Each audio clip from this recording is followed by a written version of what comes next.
கர்த்தருடைய ஆசீர்வாத கரம் உங்களோடு கூட இருந்து வழிநடத்துவாராக. பரிசுத்தாவியானவர் தாமே எல்லாவற்றையும் வழிநடத்துவாராக என்ற வாழ்த்திக்கொண்டு நாங்கள் இந்த வேளையிலும் வார்த்தைகளுக்கு கூட கடந்து செல்ல உங்களை அழைக்கிறோம்.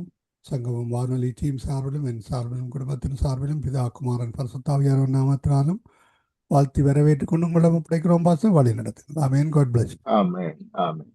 இயேசு கிறிஸ்துவின் நினைவற்ற நாமத்தினால் உங்கள் அனைவரையும் வாழ்த்தி வரவேற்கிறேன். கர்த்தர் எவ்வளவு நல்லவர், எவ்வளவு மேன்மையான மகிமையான வெளியேறப்பெற்ற ரட்சிப்பை நமக்கு கொடுத்திருக்கிறார். ஆமென்.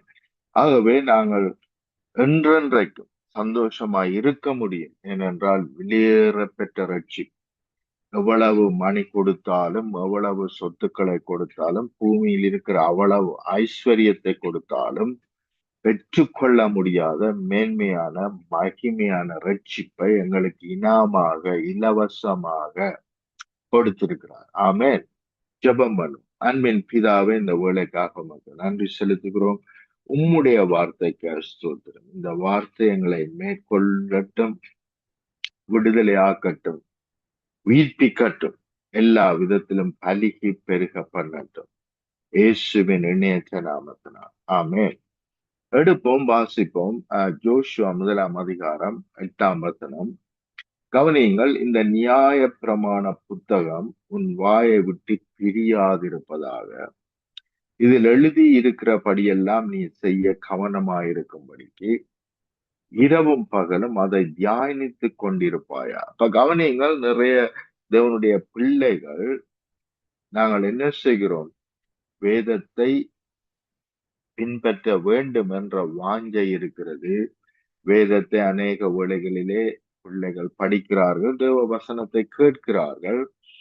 ஆனால் கவனியுங்கள், அது எப்படி நம்மை மேற்கொள்ளுகிறது, எப்படி நமக்குள்ளே கிரியை செய்கிறது, அந்த வார்த்தைகள் எப்படியா எங்களுக்குள் கிரியை செய்ய முடியும் என்பதை குறித்து இந்த வார்த்தைகள் நமக்கு அழகாக கற்பிக்கின்றன. கவனியுங்கள், இந்த நியாயப்பிரமாண புத்தகம் உன் வாயை விட்டு பிரியாதிருப்பதாக, இதில் எழுதி இருக்கிறவர்கள் படியெல்லாம் நீ செய்ய கவனமாயிருக்கும்படி, எழுதி இருக்கிறவைகளை செய்ய வல்லமை உள்ளவர்களாய் இருக்கும்படி, எழுதி இருக்கிறவர்களை செய்ய முடியுமானவர்களாய் இருக்கும்படிக்கு இரவும் பகலும் அதை தியானித்துக் கொண்டிருப்பாயாக. அப்ப கவனிங்கள், தியானிப்பதுதான் எங்களுக்கு என்னத்தை கொடுக்கிறது? தேவ வல்லமையை கொடுக்கிறது. தேவ வசனத்தை வாசிப்பதனால் மாத்திரமல்ல. நாங்கள் அநேக வேளைகளிலே வாசிக்கிறோம், ஆனால் தியானிக்கவில்லை. இங்கே தேவன் சொல்லவில்லை நீ என்ன செய், வசனத்தை வாசி என்று சொல்லவில்லை. தியானித்துக் கொண்டிருப்பாயாக, அப்பொழுது நீ உன் வழியை வாய்க்க பண்ணுவாய், அப்பொழுது புத்திமானாயும் நடந்து கொள்வாய். கவனிங்கள், 2 மில்லியன் பீப்புள் என்றால் 20 லட்சம் பீப்புளை நடத்த வேண்டி இருக்கிறது. அப்ப அவ்வளவு பெரிய ஒரு பொறுப்பிலே இருக்கிறார் யோசுவா. ஆனால் தேவன் சொல்லுகிறார், நீ என்ன செய்ய வேண்டும்? தேவனுடைய வார்த்தையை இரவும் பகலும் தியானிப்பாயாக என்று சொல்லுகிறார். இது மிகவும் முக்கியமான ஒரு காரியம். இரவும் பகலும் ஜெபம் பண்ணுவாயாக என்று அவர் சொல்லவில்லை. ஈவன் நாங்கள் சரியாக ஜெபம் பண்ண வேண்டும் என்றால் கூட, சரியான தியானம் இல்லாமல், சரியான தேவனை குறித்த அறிவில்லாமல் எங்களால் என்ன செய்ய முடியாது? சரியாக ஜெபம் பண்ண முடியாது. தேவனை சரியாக அறிந்து கொள்ளாவிட்டால் நாம் சரியாக ஜெபம் பண்ண முடியாது. தேவனை சரியாக அறிந்து கொள்ளாவிட்டால் எங்களுடைய ஜெபத்திலே எங்களுக்கு விசுவாசம் இராது. நான் ஜெபித்தது நிச்சயமா நடக்கும் என்ற நிச்சயம் இருக்காது. அப்ப முதலாவது தேவன் என்ன சொல்லுகிறார்? அவரை பார்த்து அதிகமாய் 20 லட்சம் பேரை நீ நடத்த வேண்டி இருக்கிறது, 2 மில்லியன் பீப்புளை நீ நடத்த வேண்டி இருக்கிறது. ஆகவே நீ என்ன செய்? அதிகமாய் ஜெபி. முதலாவது, நாங்க அப்படித்தான் செய்யிருக்கோம். 2வது, அதிகமாய் உபவாசம் பண்ணு. 3வது, அதிகமாய் துதி. 4வது அதிகமாய் sacrifice பண்ணு, பலி செலுத்து என்று தேவன் சொல்லாமல், கவனியுங்கள், தேவன் சொல்லுகிறார் இரவும் பகலும் வசனத்தை தியானி. ஏனென்றால் இந்த தியானம்தான் எங்களை சரியான வழியிலே நடத்தப் போகிறது. இன்றைக்கு அநேக வேளைகளிலே எங்களுடைய ஜெபங்கள் நிறைவேறாமல் இருப்பதற்கு காரணம் எங்களுடைய நினைவுகள் தவறாயிருக்கிறது. எங்களுடைய ஜெபங்கள் அதிலிருந்து விடுதலையாக வேண்டும் ஆண்டவரே என்பதாக இருக்கிறது. கானான் தேசத்துக்கு போங்கள், கானான் தேசத்தை உங்களிடத்தில் ஒப்பு கொடுத்தேன் என்று சொன்ன பிறகும் அவர்கள் போய் மறுபடியும் வந்து அவருடைய சிந்தையிலே அவர்கள் மரணத்தை பார்த்தார்கள். என்னத்தை தியானித்தார்கள்? தேவ வசனத்தை அல்ல. நீங்கள் போங்கள், உங்களிடத்திலே நான் என்ன செய்தேன்? கானான் தேசத்தை ஒப்பு கொடுத்தேன் என்று சொன்ன பொழுது அந்த வசனத்தை இரவும் பகலும் தியானிக்காமல் அவர்கள் கடந்து சென்றபடியினால் இப்பொழுது அவர்கள் தியானிப்பது என்ன என்று சொன்னால் வேத வசனம் அல்ல, மாறாக அவர்கள் மரணத்தை தியானிக்கிறார்கள். அவர்கள் என்னத்தை தியானித்தார்களோ அது அவர்களை வந்து மேற்கொண்டது. ஆகவே எங்களுடைய தியானம் மிகவும் முக்கியம்.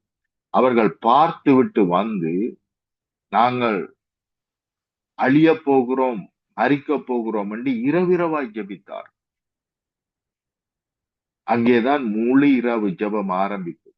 இரவு முழுவதும் அழுது குளறி கண்ணீர் வடித்து ஆண்டவரே நாங்கள் மரிக்க போறோம் என்று ஜெபித்தார். அப்படி அவர்கள் ஜெபித்தும் ஒன்றும் நடக்கவில்லை. ஏனென்றால் அவருடைய சிந்தையில என்னத்தை பார்க்கிறார்கள்? விடுதலையை அல்ல, தேவன் கொடுத்த வெற்றியை அல்ல, தேவன் தங்களோடு இருக்கிறார் என்பதை அல்ல, உலகத்தில் இருக்கிறவனை பார்க்கலும் நம்மோடு இருக்கிறவர் பெரியவர் என்பதை அல்ல. அநேக வேளைகளிலே வாய்களினால் சொல்லுகிறார்கள், ஆனால் அவருடைய தியானத்திலே அது இல்லை. தியானத்திலே இருந்தால் இம்மீடியட்டா அதுதான் என்ன வரும்? இதயத்தின் நிறைவினால் வாய் பேசும். அது தியானத்தினால் இருந்திருந்தால் அது இதயத்திலே இருந்திருக்கும். ஆனால் அவர்கள் தியானிக்காதபடியினால், தேவ வார்த்தைகளை தியானிக்காதபடியினால், தேவ வசனத்தை வாசிப்பது மாத்திரம் இல்ல, அது போதாது, கேட்பது மாத்திரம் போதாது, அதை தியானிக்க வேண்டும். அநேக வேளைகளிலே கேட்கிறோம், வாசிக்கிறோம், ஆனால் தியானிப்பதில்லை. ஆனால் எவ்வளவுக்கு அதிகமாக தியானித்து அந்த தியானத்தின்படி நாங்கள் பேச ஆரம்பிப்போமானால் நிச்சயமாய் உனக்கு என்ன கிடைக்குமா? வெற்றி கிடைக்கும் என்று இந்த வசனம் சொல்லுகிறது. எவ்வளவுக்கு அதிகமாய் நாங்கள் தியானிக்கிறோமோ அப்பொழுது உன் வழிகளை வாய்க்க பண்ணுவாய். உன்னுடைய வாழ்க்கை வெற்றிகரமாய் இருக்கும், சுகம் உள்ளதா இருக்கும், ஆசீர்வாதம் உள்ளதா இருக்கும், சமாதானம் உள்ளதாய், சந்தோஷம் உள்ளதா இருக்கும். ஆமென். வாய்க்க பண்ணுவாய், இரவும் பகலும் தியானிக்கும். ஆனால் அநேக வேளைகளிலே நாங்கள் ஒரு வசனத்தை எடுத்து, எங்களுக்கு சுயஈனம் என்று வைத்துக் கொள்வோம், ஒரு வசனத்தை எடுத்து ஆண்டவரே உம்முடைய தழும்புகளினால் குணமானோம், உமக்கு நன்றி செலுத்துகிறோம், இந்த சுயயினத்திலிருந்து எனக்கு ஒரு சுகத்தை தாரும் ஆண்டவரே. அப்ப சுயயினத்தை பார்த்து கொண்டு சுகத்தை தாரும் என்று கேட்கிறோம். எங்களுடைய தியானத்திலே என்ன இருக்கிறது? சுயஈனம் இருக்கிறது. இயேசுவினிடத்திலே 5 அப்பங்களையும் 2 மீன்களையும் கொடுத்த பொழுது அவர் என்ன செய்கிறார்? பிதாவே நன்றி என்று மாத்திரம்தான் சொன்னார். ஏனென்றால் நீர் பலிகி பெருக பண்ணுகிற தேவன். அப்ப அவருடைய தியானத்திலே என்னத்தை பார்க்கிறார்? பலிகி பெருக பண்ணுகிற தேவன் என்பதை பார்க்கிறோம். இந்த 5 அப்பங்களையும் இந்த 2 மீன்களையும் வைத்து நான் என்ன செய்வது பிதாவே? 20,000க்கு மேற்பட்ட ஜனங்கள் இங்கே இருக்கிறார்களே, புருஷர்கள் மட்டும் 5,000, அதற்கு பிறகு மனைவிகள், அதற்கு பிறகு பிள்ளைகள். அப்ப 20, 25,000 பேர் இங்கே இருக்கிறார்களே, எப்படி இவர்களை நான் போஷிப்பேன்? ஏதோ செய்யும் ஆண்டவரே என்று இயேசு ஜெபிக்கவில்லை, மாறாக தேங்க்யூ ஃபாதர், நன்றி, இவர்கள் பலுகி பெருகிறதற்காய் நன்றி. அப்ப இயேசு என்னத்தை பார்க்கிறார்? பலுகி பெருகிறார்கள் என்று பார்க்கிறார். மரித்து போனார்கள் என்று சொன்னவர்களை பார்த்து இயேசு என்ன சொல்லுகிறார்? அவர்கள் தூங்கிக் கொண்டிருக்கிறார்கள். வாங்கள் எழுப்ப போகிறோம். லாசரு தூங்கிக் கொண்டிருக்கிறான். வாருங்கள் போய் அவனை எழுப்புவோம். அப்ப அவருடைய தியானம் என்ன? இயேசுனுடைய தியானம் என்ன?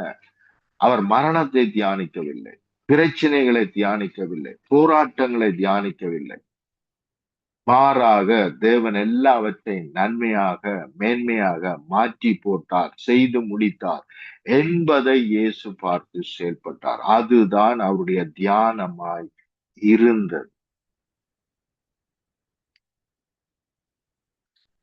இத்தனை கோடி ஜனங்களை, இத்தனை லட்சக்கணக்கான ஜனங்களை விடுதலையாக்க வேண்டுமானால்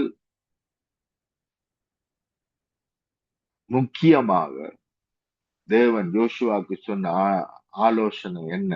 தியானி. எத்தனையோ ராஜாக்களை மேற்கொள்ள வேண்டியிருந்தது. ஆனால் அவனுக்கு சொன்ன ஆலோசனை என்ன? தியானி, வார்த்தையை தியானி. அப்படி தியானிக்கும் பொழுதுதான் தேவ வல்லமை எங்களை மேற்கொண்டு எங்கள் மூலமா கிரியை செய்ய ஆரம்பிக்கும். ஆமென். தேவ வல்லமை எங்களுக்கு கூடாக கிரியை செய்ய ஆரம்பிக்க வேண்டுமானால் தியானிக்க ஆரம்பிங்க. தேவ வசனத்தை எடுத்து வைத்து தியானிக்க ஆரம்பிங்க.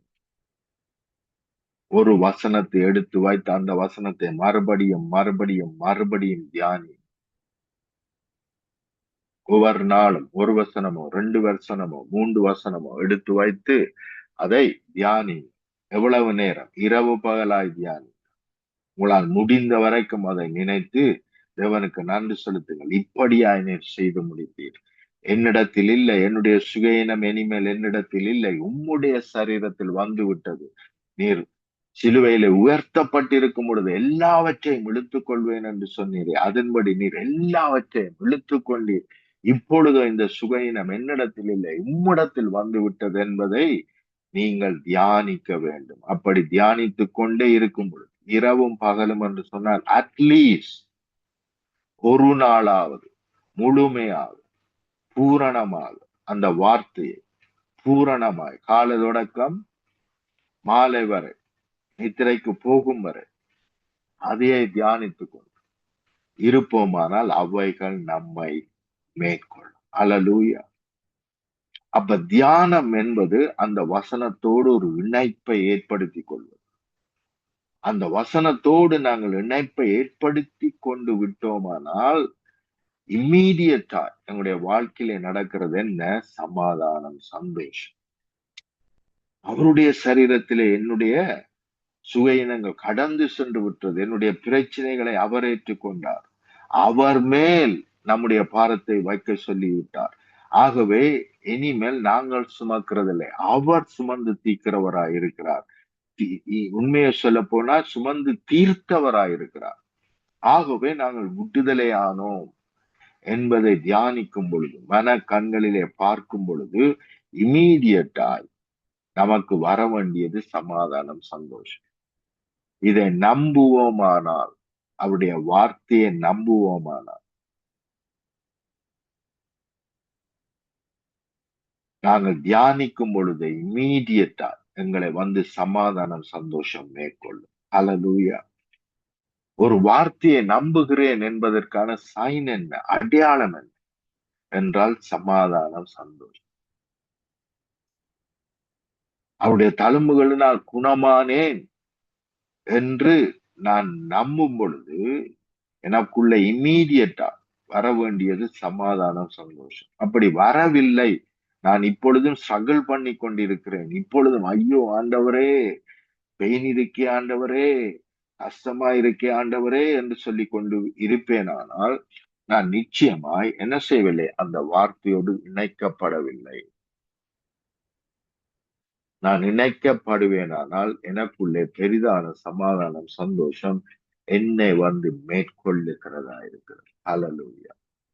கவனியுங்கள், அமெரிக்காவிலே ஒரு ஃபுட்பால் ப்ரோக்ராம் மேட்ச் நடக்கிறது என்று வைத்துக் கொள்வோம். ஆனால் யூகேல இருக்கிறவர் அதை என்ன செய்கிறார்? டிவியிலே பார்க்கிறார். 2 பேர் பார்க்கிறார்கள் என்று வைத்துக் கொள்வோம். ஆனால் ஒருவரை பார்க்கிறீர்களானால் அவர் விசிலடித்து கைதட்டி உற்சாகமாய் சந்தோஷப்பட்டு அடிச்சுட்டாங்க கோல் என்று சொல்லி என்ன செய்வார்? ரொம்ப சந்தோஷப்படுவார். ஆனால் மற்றவரோ பேசாமல் உட்கார்ந்து பார்த்துட்டு இருப்பார். இவைகள் 2 பேருக்கும் உள்ள வித்தியாசம் என்னென்று சொன்னால், எவ்வளவுக்கு ஒருவர் சந்தோஷப்படுகிறாரோ அவர் அந்த மச்சோடு தன்னை இணைத்துக் கொண்டார். அங்கே பெற்ற வெற்றியை தன்னுடைய வெற்றியாக அவர் கொண்டாடுகிறார். அல்லேலூயா. அதனால் அவரால் சாதாரணமாய் இருக்க முடியவில்லை. துள்ளி குதித்து என்ன செய்கிறார்? ஆர்ப்பரிக்கிறார், விசிலடிக்கிறார், கைதட்டுகிறார். ஆனால் மற்றவரோ இது என்னுடைய வெற்றி அல்ல, எவனோ அடிச்சிட்டு இருக்கிறான், எவனோ ஜெயிச்சுட்டு போறான், நமக்கு என்ன என்ற எண்ணத்தில் இருக்கிறபடினால் அது அவரை அசைக்கவில்லை. அப்ப இயேசு கிறிஸ்து செய்தவைகள் எல்லாம் எனக்காக செய்யப்பட்டவைகள் என்று என்னை இணைத்துக் கொள்வேனானால் என்னால் சும்மா இருக்க முடியாது. நான் என்ன செய்கிறவனா இருப்பேன்? துள்ளி குதித்து ஆர்ப்பரிக்கிறவனா இருப்பேன். ஜோவானும் பேதுருவும் ஆலயத்தை நோக்கி கடந்து செல்லும் பொழுது அங்கே அலங்கார வாசலிலே அலங்கோலமாய் ஒருவன் உட்கார்ந்து இருக்கிறான். அவன் விடுதலையை கூட எதிர்பார்க்கவில்லை. அவன் என்ன செய்கிறான்? பிச்சை கேட்கிறான். ஆனால் அவர்களோ பொன்னோ வெள்ளியோ என்னிடத்தில் இல்லை, எனக்குள் இருக்கிறது. கவனியுங்கள், எனக்குள் தேவன் இருக்கிறார் என்று விசுவாசித்தார்கள். தேவன் எனக்குள்ளே இருக்கிறார். அவர் எப்பொழுதும் கிரியை செய்கிற தேவனாய் இருக்கிறார். எப்பொழுதும் உயிர்ப்பிக்கிற தேவனாய் இருக்கிறார். இப்பொழுதும் அவன் கேட்காவிட்டாலும், அவன் எப்பேற்பட்ட பாவியா இருந்தாலும் சரி, அவன் கேட்காவிட்டாலும் தேவன் இப்பொழுதே கிரியை செய்வார், இப்பொழுதே அவனை குணமாக்குவார் என்ற எண்ணம் அவர்களுக்குள் இருந்தது, என்ற அறிவு அவர்களுக்குள் இருந்தது. ஆகவே தேவன் என்னோடு கூட இருக்கிறார் என்ற உணர்வு நமக்கு எப்பொழுதும் இருக்க வேண்டும். வாக்கு பண்ணினவர் உண்மை உள்ளவர். அவர்கள் அதை விசுவாசித்தார். மாத்திரம் அல்ல, அதிலே உட்கார்ந்திருக்கிறவன் எவ்வளவு பெரிய படும்பெரும் பாவி, ஆகவேதான் இப்பேற்பட்ட காரியங்கள் அவனை மேற்கொண்டு இருக்கிறது என்று அவனுடைய பாவங்களை தியானிக்காமல் தங்களுக்குள் இருக்கிறவர் பெரியவர், அதிசயங்களை செய்கிறவர், அற்புதங்களை செய்கிறவர், எவனையும் மறுரூபப்படுத்துகிறவர் என்று சொல்லி அவர்கள் என்ன சொன்னார்கள்? எனக்குள் இருக்கிறதை உனக்கு கொடுக்கிறேன், இயேசுவின் நாமத்தினால் எழும்பி நட என்று கட்டளையிட்டார். அப்ப முதலாவது, எப்பொழுதும் எனக்குள்ளே தேவன் இருக்கிறார் என்று விசுவாசித்தார்கள். தியானம் அப்படியாக இருந்தது. எனக்குள்ளே தேவன் இருக்கிறார், எனக்குள்ளே தேவ வல்லமை இருக்கிறது. அவர் எப்பேற்பட்ட பாவியையும் விடுதலையாக்குற தேவனாய், எப்பேற்பட்ட பாவியையும் உயிர்ப்பிக்கிற தேவனாய், ரட்சிக்கிற தேவனாய், மீட்கிற தேவனாய் இருக்கிறார் என்று அவர்கள் விசுவாசித்தார்கள். அவனை பார்த்து நீ பாவ மன்னிப்பு கேட்பாயானால் இயேசு உன்னை குணமாக்குவார் என்று அவர்கள் சொல்லவில்லை. நீ அழுது குளறி கண்ணீர் வடிப்பாயானால் இந்த சூழ்நிலையில் இருந்து தேவன் உன்னை விடுவிப்பார் என்று சொல்லவில்லை. உன் பாவத்தில் இருந்து நீ மனம் திரும்புவாயானால் இன்றைய நாளிலே தேவன் உன்னை குணமாக்குவார் என்றும் சொல்லவில்லை. மாறாக எனக்குள் இருக்கிறவர் உன்னை குணமாக்குற தேவனாய், உன்னை நேசிக்கிற தேவனாய், உன்னை விடுதலையாக்குற தேவனாய் இருக்கிறார். ஆகவே இயேசுவின் நாமத்தினால் எழும்பி நட என்று கட்டளையிட்டார். அப்ப எப்பேற்பட்ட அறிவுடையவர்களாய், எப்பேற்பட்ட தியானம் உடையவர்களாய் நாங்கள் இருக்கிறோம் என்பது மிகவும் அவசியம். அதை வைத்துத்தான் நாங்கள் ஜெபிக்க போவோம். எங்களுடைய தியானங்கள் சரியா இல்லாவிட்டால் எங்களுடைய ஜெபங்கள் சரியாக இருக்க முடியாது. எங்களுடைய ஜெபங்கள் சரியாக இல்லாவிட்டால் அதனுடைய பிரதிபலன் எங்களை சேராது. எவ்வளவுதான் ஜெபித்தாலும், எவ்வளவுதான் உபவாசித்தாலும், எவ்வளவுதான் ஆராதனை செய்தாலும், எவ்வளவுதான் பொருத்தல்கள் செய்தாலும் என்ன செய்யாது? விடுதலை எங்களை மேற்கொள்ளாமல் இருக்கிறது. அதனால் அநேகர் நாங்கள் தேவனை குறித்து இருதயத்தில நொந்து போயிருக்கிறோம். ஏன் நடக்கல, ஏன் கிடைக்கல என்று நாங்கள் நினைக்கிறோம். ஆனால் தேவனுடைய வாக்குத்தத்தங்களை எடுத்து நான் தியானிப்பேனானா தேவன் செய்து முடித்தார். ஆமென். அவர் என்னோடு கூட இருக்கிறார். ஆமென். உலகத்தின் சதா நாட்களிலும் முடிவு பரியந்தம் நான் உன்னோடு இருக்கிறேன் என்று சொன்னவர் உண்மை உள்ளவர், என்னோடு இருக்கிறார் என்று நீங்கள் இந்த வார்த்தையோடு இணைத்துக் கொள்வீர்களானால் நீங்கள் தியானிக்கும் பொழுதே கொண்டாடுகிறவர்களாய் இருப்பீர்கள். ஆமென். உங்களுடைய தியானம் சரியா இருந்தால் நீங்கள் உங்களை அறியாமலேயே நன்றி செலுத்துகிறவர்களாய், தேவனை ஆராதிக்கிறவர்களாய் மாறி முடியும். ஆராதனை எவ்வளவோ மகிழ்ச்சிகரமான, வெற்றிகரமான, சந்தோஷமான ஒரு ஆராதனையா இருக்குமே அல்லாமல் அழுது குளறி கண்ணீர் வடிக்கிற, குற்றப்படுத்துகிற, வேதனைப்படுத்துகிற பாடல்கள் எடுத்து பாடுகிறவர்களா இருக்க மாட்டோம். ஏனென்றால் வெற்றியை காணும் பொழுது, எங்களுடைய தியானத்திலே நாங்கள் வெற்றியை காணும் பொழுது, எங்களுடைய தியானத்திலே தேவன் செய்து முடித்தார் என்பதை காணும் பொழுது, எங்களுடைய தியானத்திலே தேவனே எல்லாவற்றையும் செய்து, தேவனே உலகத்தை ஜெயித்து, அந்த ஜெயித்தை எனக்கு கொடுத்திருக்கிறார் என்பதை நான் தியானிக்கும் பொழுது ஆட்டோமேட்டிக்காய் அந்த ஜெயம் என்னை வந்து மேற்கொள்ளுகிறது. கவனியுங்கள், யோசுவா எத்தனையோ சேலஞ்சஸை மேற்கொள்ள வேண்டி இருக்கிறது, எத்தனையோ யுத்தங்களை மேற்கொள்ள வேண்டி இருக்கிறது. அதற்காக தேவன் என்ன செய்யவில்லை? யுத்த மப்பை கீறி கொடுக்கவில்லை, யுத்தத்துக்கான யுக்திகளை அவனுக்கு டீச் பண்ணவில்லை. மாறாக என்னுடைய வார்த்தையை தியானிப்பாயானா you will have good success. நீ என்ன செய்வா? உன்னுடைய வழியை வாய்க்க பண்ணுவாய், உன்னுடைய வழி வெற்றிகரமாயிருக்கும். ஆமென். இதைத்தான் நாங்கள் சங்கீதம் 1 அதிகாரம் 1 3 வசனம் வரைக்கும் நாங்கள் வாசிக்கிறோம். துன்மார்க்குடைய ஆலோசனை நடவாமலும், பாவியுடைய வழியில் இல்லாமலும், பரியேசக்காரர் உட்காரும் இடத்தில் உட்காராமல். இதெல்லாம் என்னத்தை குறிக்கிறது என்றால் அறிவை குறிக்கிறது.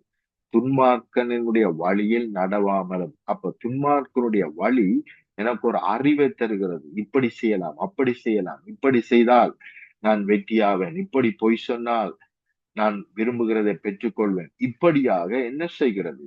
பயத்தின் நிமித்தம் ஆலோசனை எனக்குள்ளே வருகிறது. அவனுடைய வழிகள், பாவிகளுடைய வழிகள், துன்மார்க்கனுடைய ஆலோசனைகள், பரியாசக்காரர் உட்காரும் இடத்தில் உட்காராமல் என்றால் பரியாசம், மற்றவர்களை பற்றி குறை கூறுவது, தேவ சாயலாய் தேவ ரூபமாய் படைக்கப்பட்டவர்களை குறித்து குறையாய் பேசுவது. இவைகள் எல்லாம் எங்களுடைய வாழ்க்கையிலே தடைகளையும் தாமதங்களையும் கொண்டு வரும். மாறாக கர்த்தருடைய வேதத்தில் பிரியமாயிருக்கும். யாரால் பிரியமாயிருக்க முடியும்? தேவன் எனக்காக யாவற்றையும் செய்து முடித்தார் என்றவரால் தான் அவருடைய வேதத்தில் பிரியமாயிருக்க முடியும். தேவனுடைய வார்த்தை எனக்கு எல்லா விதமான வெற்றியும் எனக்கு பெற்று கொடுக்கிறதா இருக்கிறது. பொன்னை பார்க்கிலும் வெள்ளியை பார்க்கிலும் அது வெளியேற பெற்றதா இருக்கிறது என்ற அறிவுடையவன் தான் கர்த்தருடைய வேதத்தில் பிரியமாயிருப்பான். மற்றும்படி ஏதோ வாசிக்கணும் என்றதற்காக நாங்கள் வாசிப்போம்.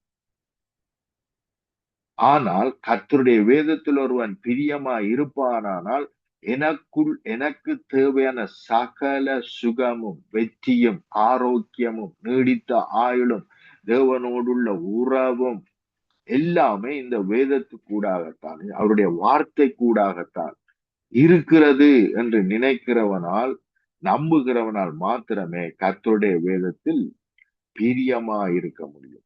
அப்ப பிரியமா இருக்கிறது மாத்திரமல்ல, அந்த வார்த்தையை வாசிக்கிறது மாத்திரமல்ல, கேட்கிறது மாத்திரமல்ல, இரவு பகலும் அவருடைய வேதத்தில் தியானமாய் இருக்கிற மனுஷன் பாக்கியவான் என்றால் ஆசீர்வதிக்கப்பட்டவன். ஆங்கிலத்திலே அப்படித்தான் சொல்லி இருக்கிறது. பாக்கியவான் என்றெல்லாம் எங்கெல்லாம் வாசிக்கிறீர்களோ அதனுடைய அர்த்தம் ஆசீர்வதிக்கப்பட்டவன். ஆமென். அப்ப தேவனுடைய வார்த்தை எவ்வளவுக்கு அதிகமாய் நீங்கள் தியானிக்கிறீர்களோ அவ்வளவுக்கு நீங்கள் ஆசீர்வதிக்கப்பட்டவர்கள். தேவன் ஆயத்தம் பண்ணின, தேவன் செய்து முடித்த சகல ஆசீர்வாதங்களும் உங்களை வந்து நிச்சயமாய் மேற்கொள்ளும்.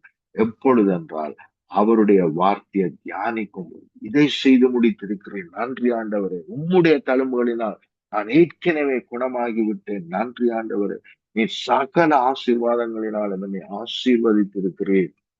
ஆமென். ஈவன் ஆதி ஆமத்திலே நீர் சொல்லிவிட்டீர், பலுகி பெருகி பூமியை நிரப்புங்கள் என்று சொல்லிவிட்டீர். நீர் என்னை ஆசீர்வதித்திருக்கிறீர். அந்த ஆசீர்வாதம் இன்று வரைக்கும் எல்லாருடைய வாழ்க்கையிலே நிறைவேறுகிறது. ஈவன் அவவிசுவாசி கூட பலுகி பெருகுகிறான். ஈவன் ஆடு மாடுகள் பலுகி பெறுகின்றன. செடி கொடி கனி எல்லாம் பலுகி பெறுகிறது.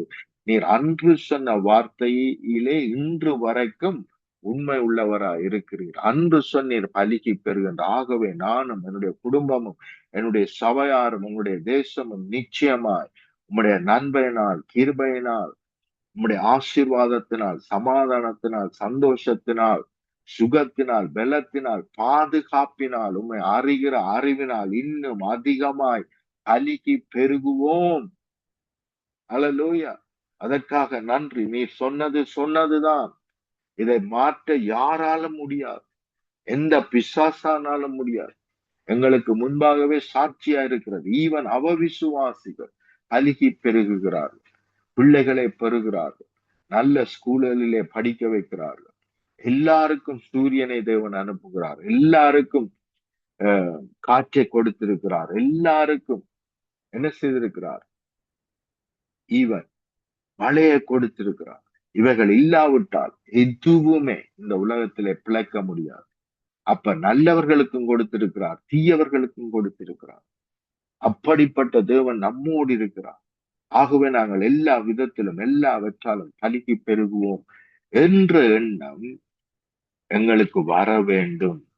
அது எண்ணத்திலே வரும். தியானிக்கும் பொழுது யாருக்கெல்லாம் என்னெல்லாம் தேவன் செய்திருக்கிறார் என்பதை தியானிக்கும் பொழுது ஆட்டோமேட்டிக்காக உங்களுக்குள்ளே விசுவாசம் பெருகும். தேவன் யாரையும் பாட்சம் பார்க்காமல் இவ்வளவு செய்திருப்பாரானா நிச்சயமாக சிலுவையில எல்லாவற்றையும் செய்து முடித்து எல்லாம் முடிந்தது என்று சொல்லியிருக்கிறார். ஆமென். இரவும் பகலும் அவருடைய வேதத்தில் தியானமாயிருக்கிற மனுஷன் பாக்கியவான். அவன் நீர்க்கால்களின் ஓரமாய் நடப்பட்டு தன் காலத்தில் தன் கனியை தந்து இல்லை உதிராதிருக்கிற மரத்தை போல் இருப்பான். அவன் செய்வதெல்லாம் அல்லேலூயா, செய்வதெல்லாம் வாய்ப்பு. எப்பொழுதும் ஆசீர்வாதம் உள்ளவனாயிருப்பான், குறைவற்றவனாயிருப்பான், நீர்க்கால்களின் ஓரமாய் நடப்பட்டு என்றால் அவனுக்கு எந்த குறைவும் இருக்காது. தன் காலத்தில் தன் கனியை தந்து எந்த தடையும் இல்லை, எந்த தாமதமும் வர முடியாது. தன் காலத்தில் தன் கனியை தந்து என்றால் தடைகள் இல்லை, தாமதங்கள் இல்லை. தேவனுடைய வார்த்தையை தியானிக்கிறவனுக்கு தடைகள் இல்லை, தாமதங்கள். அல்லேலூயா. சங்கீதம் 119 அதிகாரம் 9 வசனம். வாலிபன் தன் வழியை எதினால் சுத்தம் பண்ணும். வாலிபன் எப்படி பரிசுத்தமாய் வாழ முடியும்? பரிசுத்தம் இல்ல குறைவா இருக்கிறவர்கள் எப்படி பரிசுத்தமாய் வாழ முடியும்? அநேகர் ஜெபிக்கிறார்கள், worship பண்ணுகிறார்கள், உபாசிக்கிறார்கள், பொருத்தல்கள் பண்ணுகிறார்கள். ஆனால் வேதம் என்ன சொல்லுகிறது? உமது வசனத்தின்படி தன்னை காத்து கொள்ளுகிறவன் தேவனுடைய வசனத்தை தியானிப்பதினால் அவன் சுத்தமாக மாற்றப்படுகிறான். ஆமென்.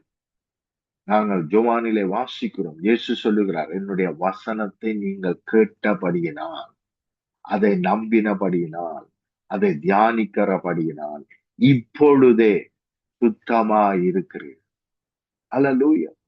பரிசுத்த வாழ்க்கை எங்கே வருகிறது? அவருடைய வசனத்தை தியானிப்பதனால் வருகிறது. வெற்றிகரமான வாழ்க்கை எங்கிருந்து வருகிறது? அவருடைய வசனத்தை தியானிப்பதனால் வருகிறது. எத்தனை எனிமி வந்தாலும் அவர்களை எல்லாம் மேற்கொண்டு வெற்றி சிறக்க பண்ணுகிறது எது? அவருடைய வார்த்தையை தியானிப்பது, அனுதினம் தியானிப்பது. அல்லேலூயா.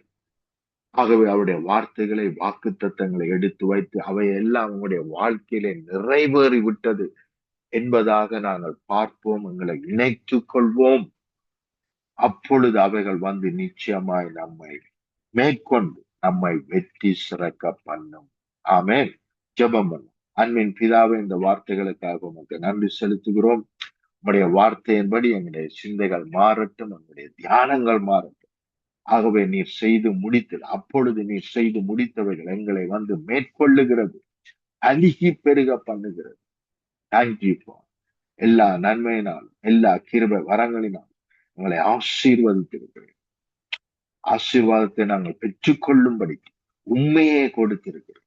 உம்முடைய ஆசீர்வாதம் எங்கள் ஒவ்வொருவரையும் வந்து மேற்கொள்ளுவதாக, உம்மை அறிகிற அறிவிலே, உம்முடைய வார்த்தையை தியானிப்பதிலே இன்னும் அதிகமாக நாங்கள் பள்ளிக்கு பெருக்குவோமாக.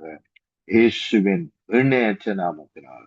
ஆமென், ஆமென், ஆமென்.